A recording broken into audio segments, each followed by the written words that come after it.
इस टॉपिक को हम लोग अधिवास भूगोल के अंतर्गत पढ़ेंगे। ये टॉपिक है क्रिस्टालर का केंद्र स्थल सिद्धांत।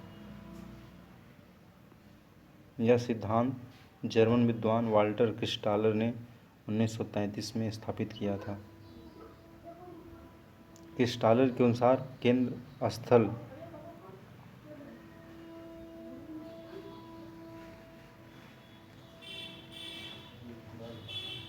तथा सहायक क्षेत्र 3 वैकल्पिक सिद्धांतों द्वारा निर्धारित होते हैं।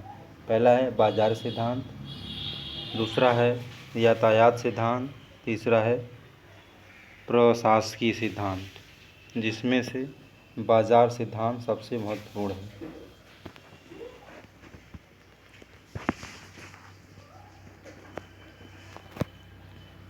क्रिस्टालर ने अपने सिद्धांत को समझाने के लिए कि मूल्य का प्रतिस्थापन किया है। स्थिर के सिद्धांत जिसको कहा जाता है, और स्थिर के पदानुक्रम केंद्र स्थल सिद्धांत का एक बिंदु है। बाजार, आइए हम लोग जानते हैं बाजार या आपूर्ति सिद्धांत। बाजार या आपूर्ति सिद्धांत, जिसको मार्केट या सप्लाई प्रिंसिपल भी कहते हैं, यह इसमें एक तथ्य है लघुत्तम दूरी या लघुत्तम यात्रा।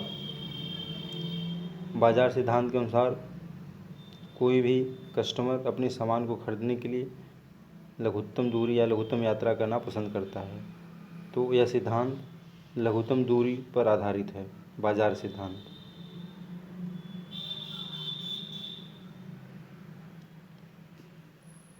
यहाँ पर 2 क्रमिक केंद्र स्थलों में अनुपात है 3:1 का।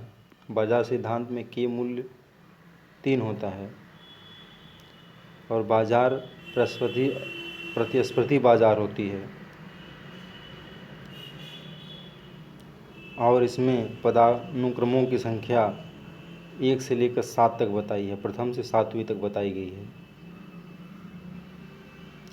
लघुत्तर श्रेणी के केंद्र स्थल अपने से उच्चतर श्रेणी के केंद्र स्थल से खटकोड़ी व्यवस्था में व्यवस्थित होते हैं, और छोटे केंद्र स्थल सहायक केंद्र के शीर्ष बिंदुओं पर स्थित होते हैं। 2-3 चीज़ इसमें आप लोग को ध्यान देना है जो परीक्षा में आ सकता है, टीजीटी में, पीजीटी में, हायर में। इसमें ये पूछा जा सकता है कि बाजार या आपूर्ति सिद्धांत में जो दूरी है वो कौन सी दूरी पर आधारित है, लघुत्तम दूरी या लघुत्तम यात्रा पर आधारित है। दूसरा है कि बाजार सिद्धांत में के मूल्य कितना होता है। बाजार सिद्धांत में के मूल्य 3 होता है। बाजार सिद्धांत में बाजार किस प्रकार का होता है, एकाधिकारी होता है, प्रतिस्पर्धी होता है, या कुछ और पूछ सकता है। तो यहाँ पे बाजार सिद्धांत जो होता है प्रतिस्पर्धी होता है। और इसमें पूछ सकता है कि क्रिस्टालर ने पदानुक्रमों हायरार्की को कितने तक बताया है, प्रथम से लेकर 7वीं तक बताया है। और इसमें यह भी पूछा जा सकता है कि केंद्र स्थल जो है किस व्यवस्था में व्यवस्थित रहते हैं। केंद्र स्थल सिद्धांत में, केंद्र स्थल सिद्धांत में सहायक क्षेत्र खटकोड़ी प्रतिरूप में फैले रहते हैं। किस रूप में फैले रहते हैं, खटकोड़ी प्रतिरूप में फैले रहते हैं।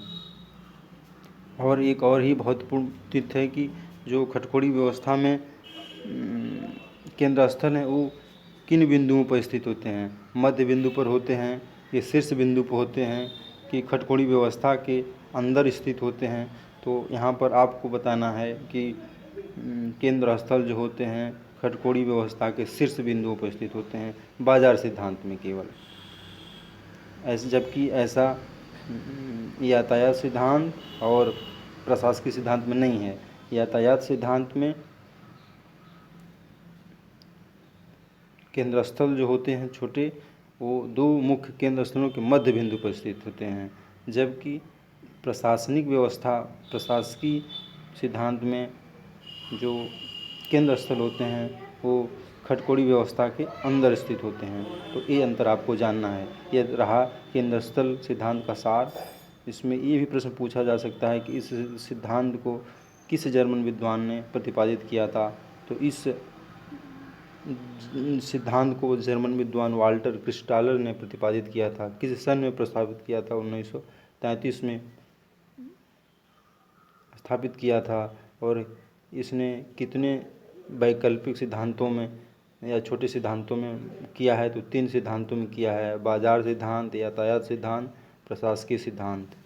और उसने के मूल्य को जो है महत्वपूर्ण माना है, जो कि अलग अलग है। बाजार सिद्धांत के लिए के मूल्य 3 है, यातायात सिद्धांत के लिए 4 है, प्रशासनिक सिद्धांत के लिए के मूल्य 7 है। और सबसे महत्वपूर्ण सिद्धांत इसमें है बाजार सिद्धांत। बाजार सिद्धांत से ज़्यादा प्रश्न पूछे जाते हैं, जिसमें है यह लघुत्तम दूरी पर आधारित है। इसमें इसका के मूल्य 3 है। इसमें पदानुक्रमों की संख्या 1 से लेकर 7वीं तक है। और केंद्र स्थल जो होते हैं खटकोड़ी व्यवस्था में फैले होते हैं। और केंद्र स्थल जो है शीर्ष बिंदुओं पर स्थित होता है। ये रहा क्रिस्टालर का केंद्र स्थल सिद्धांत। यह वीडियो आपके लिए बहुत उपयोगी होगा और आप परीक्षा देने में के लिए इसको पढ़ेंगे तो आपको बहुत ही फ़ायदेमंद होगा। वीडियो देखने के लिए धन्यवाद।